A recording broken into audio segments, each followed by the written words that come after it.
Hi అండి, అందరికీ welcome back to my channel. ఈ వీడియోలో లేపాక్షి ఉత్సవాలు ఏ విధంగా జరుపుకుంటారో నేను మీకు ఎక్స్ప్లెయిన్ చేయాలి అనుకుంటున్నాను. అలాగే మీలో ఎవరైనా లేపాక్షి ఉత్సవాలకి వెళ్ళినట్లయితే నాకు కమెంట్స్ బాక్స్లో కమెంట్ చేయండి. ఇంకా మన ఛానల్ని మీలో ఎవరైనా సబ్స్క్రైబ్ చేయకపోయిన వాళ్ళు ఉంటే ప్లీజ్ సబ్స్క్రైబ్ చేసుకోండి. మీ సపోర్ట్ నాకు ఎప్పుడూ ఉండాలని కోరుకుంటూ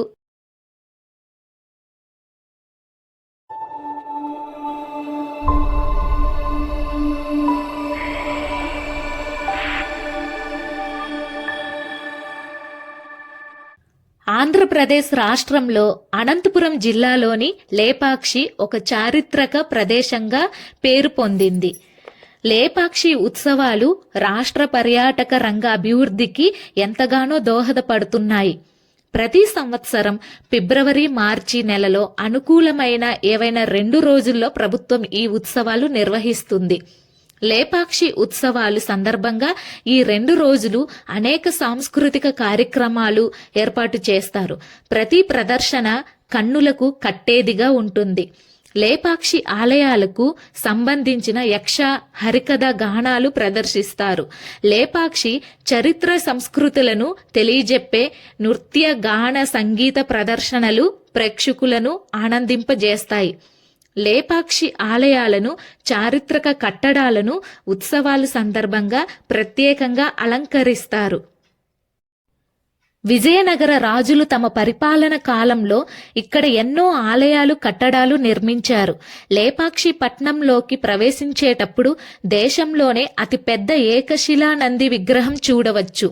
ఇది టివిగా పర్యాటకులకు ఆహ్వానం పలుకుతున్నట్లు ఉంటుంది. దీనినే లేపాక్షి బసవయ్య అంటారు. ఇది 8.1 మీటర్ల పొడవు, 4.5 మీటర్ల ఎత్తు కలిగి ఉంటుంది. ఈ బసవయ్య మెడలో పూసల హారాలు, గంటలు ఉంటాయి. బసవయ్య విగ్రహం రిక్కించిన చెవులతో లేచి ఉరకబోడానికి కాళ్లను సరిచేసుకుంటున్న భంగిమతో ఉంటుంది. మెడలో గల హారంలో వేలాడే 2 గరుడ పక్షులు, వాటి ముక్కున వ్రేలాడే ఏనుగులు ఉంటాయి.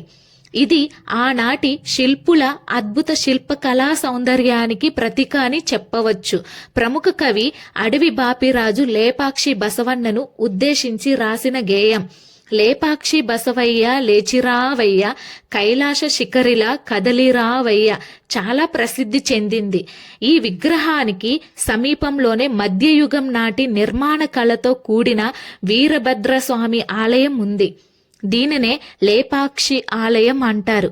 ఈ ఆలయం ఆధ్యాత్మికంగా ఎంతో ప్రత్యేకత సంతరించుకుంది. శివకేశవులకు భేదం లేదని చెబుతూ శివకేశవులను ఎదురెదురుగా ప్రతిష్ఠించారు. ఇక్కడ వెలిసిన మూల విరాట్టు వీరభద్రుడు. అదే ఆలయంలో స్తంభంపై దుర్గాదేవి విగ్రహం ఉంటుంది. గణపతి, నాగేంద్రుని పెద్ద రాతి విగ్రహాలు పర్యాటకులను ఆకర్షిస్తుంటాయి. లేపాక్షి ఆలయంలో రాతి పలకలు, స్తంభాలు, రాతి దూలాలు ఒకటేమిటి, ప్రతి అణువు అత్యద్భుతంగా నాటి శిల్పలు తీర్చిదిద్దారు. గోడలు, పైకప్పులపై చిత్రించిన వర్ణ చిత్రాలు అప్పటి చిత్రకారుల కళా నైపుణ్యానికి దర్పణం పడతాయి.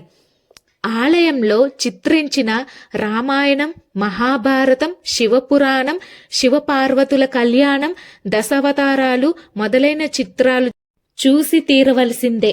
ఇక్కడ ప్రతి నిర్మాణం రాతితో నిర్మించినదే. వ్రేలాడే రాతి స్తంభం ఇక్కడ మరొక ప్రత్యేకత. లేపాక్షి చూడదగిన చారిత్రక ప్రదేశం అనడంలో ఎలాంటి సందేహం లేదు. అందుకే రాష్ట్ర ప్రభుత్వం ప్రతి ఏటా లేపాక్షి ఉత్సవాలు నిర్వహిస్తుంది. చూసారు కదండి ఈ వీడియో కానీ మీకు నచ్చినట్లయితే ప్లీజ్ లైక్ చేయండి, షేర్ చేయండి, సబ్స్క్రైబ్ చేసుకోవడం మాత్రం మర్చిపోద్దు. ఒక మంచి వీడియోతో మళ్ళీ మీ ముందుకు వస్తాను. అలాగే లేపాక్షి ఉత్సవాలకి మీలో ఎవరైనా వెళ్ళినట్లయితే నాకు కామెంట్స్ బాక్స్లో కామెంట్ చేయండి. మన ఛానల్ని మీలో ఇంకా ఎవరైనా సబ్స్క్రైబ్ చేయకపోయిన వాళ్ళు ఉంటే ప్లీజ్ సబ్స్క్రైబ్ చేసుకోండి. మీ సపోర్ట్ నాకు ఎప్పుడు ఉండాలని కోరుకుంటూ ఒక మంచి వీడియోతో మళ్ళీ కలుద్దాం. Thank you so much to all.